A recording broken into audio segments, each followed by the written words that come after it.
Hello guys, Haunt MMA 13 here, back with another video. This time for UFC Fight Night Mexico, Moreno versus Erceg.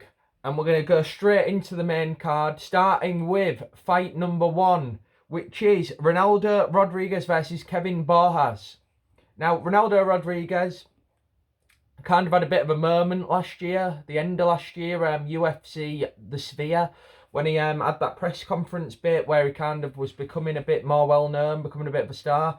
He then had a fight on that card and nearly got chinned by Erceg, which was a bit of a layup, and he somehow nearly got chinned in that fight. Now, Erceg is by far no contender at this point in the flyweight division. So the fact that you're nearly getting chinned by him is very concerning. You know, that was set up for Ronaldo Rodriguez to have a really good performance.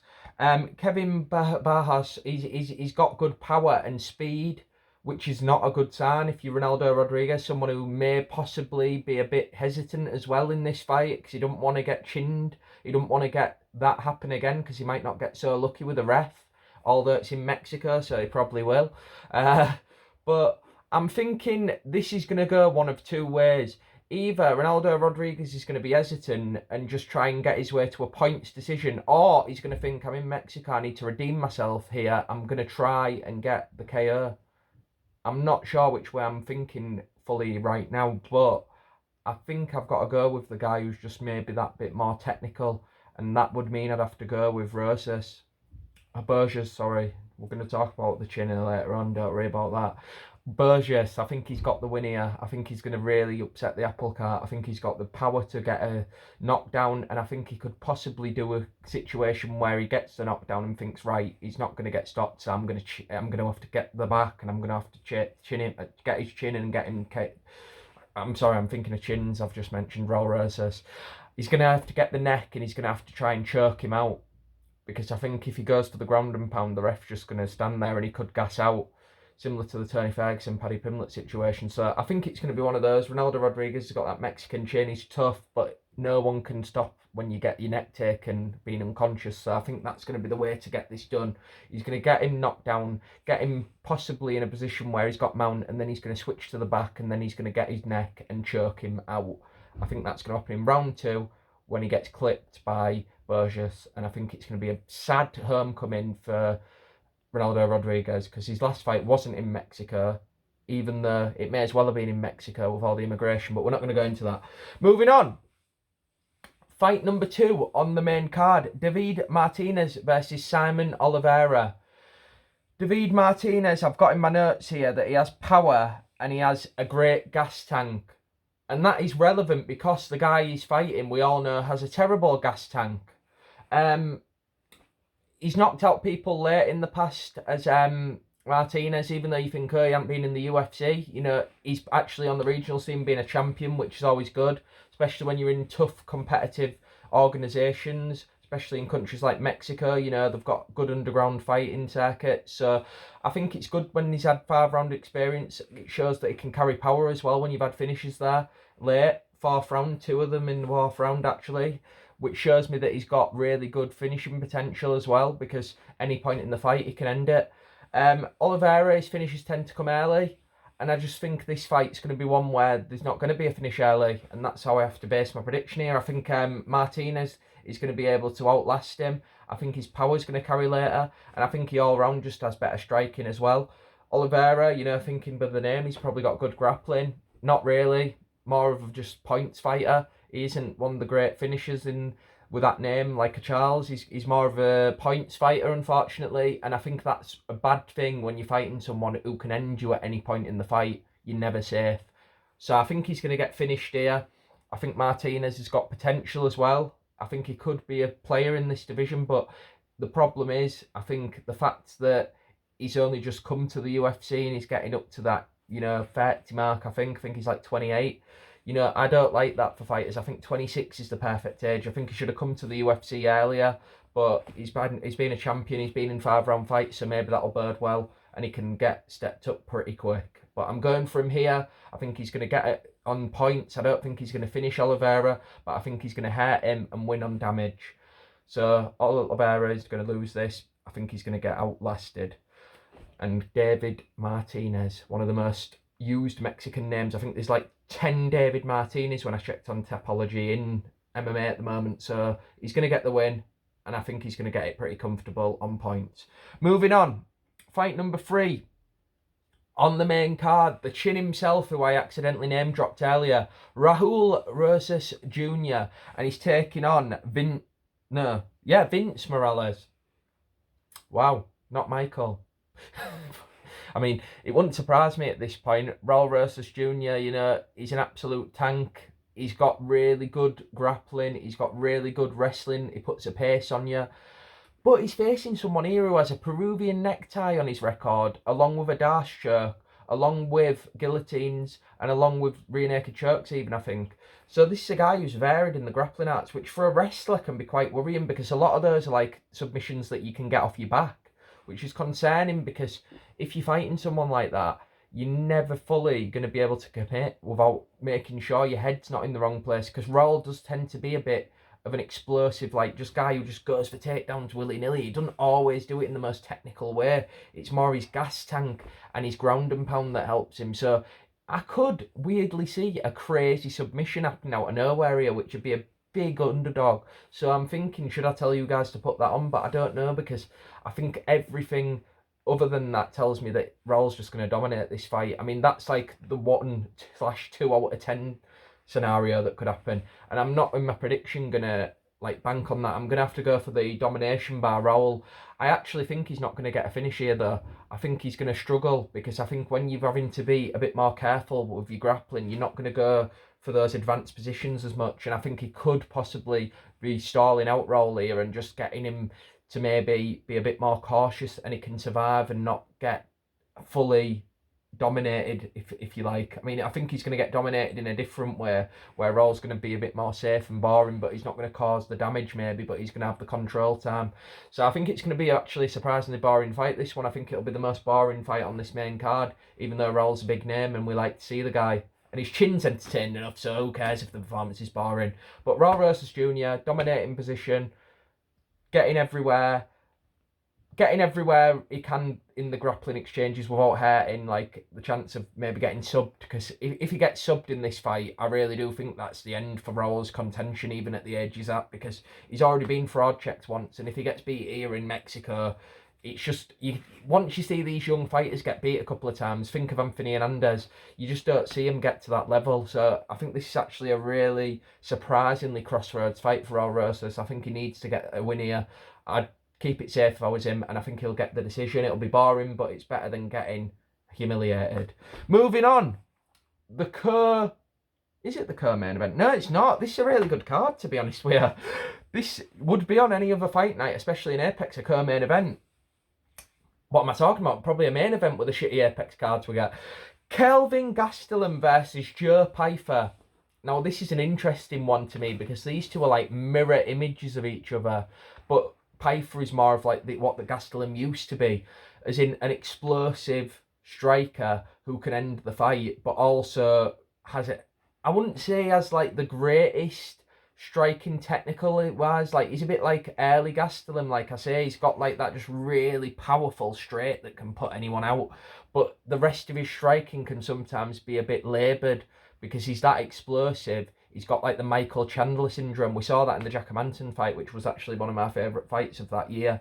But this is a 3-rounder, so he's not going to gas out here. I don't think he didn't gas in that Manson fight till the 4th. And I think he's got more experience now. He's not going to make the mistakes he made. He's going to be a bit more calm with his output. He's facing a Kelvin Gastelum who's not got the explosiveness he used to have, especially at welterweight.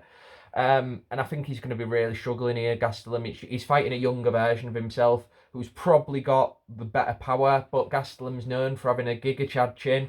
But he did get finished on the ground by Sean Brady, and that might have knocked his confidence a bit. But I don't think Pyfer's going to have any chance of submitting Gastelum. I think Gastelum's got a good enough chin to just take even the shots from Pyfer, although I think it'd be a huge statement if Pyfer was the guy to knock that chin.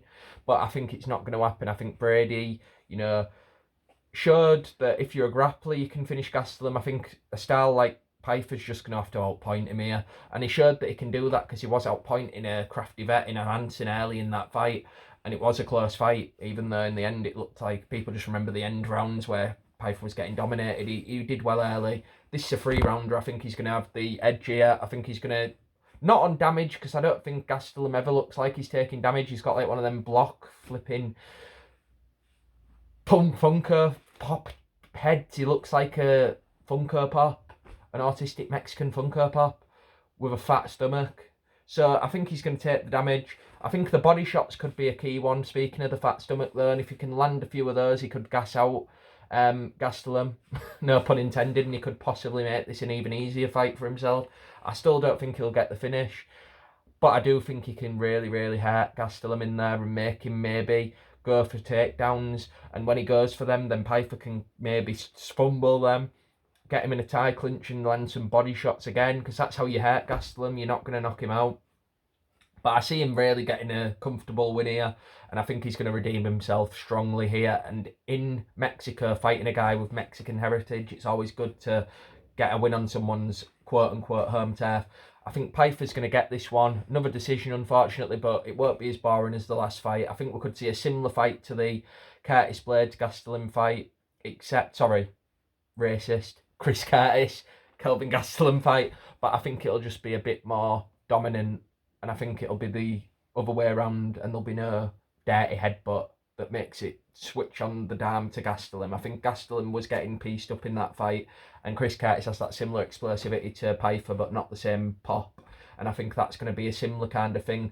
Remember the early rounds of that fight, that's what this is going to look like. I think Pyfer's going to get a comfortable win. I think it'll be relatively entertaining, but not the fight of the night, because this next one is going to be the fight of the night. Manel Torres versus Drew Dober, the co-main event.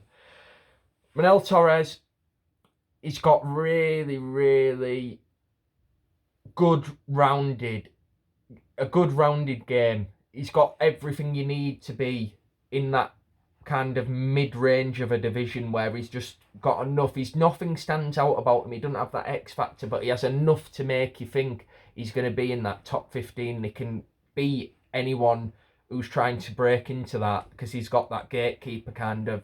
Everything fundamentally makes sense. He just doesn't have that extra thing that makes him stand out. And I think Drew Dober, after his beating he took from Gene Silver and he's been out a while, I just think this is all wrong for him. He's fighting someone who hasn't got any holes.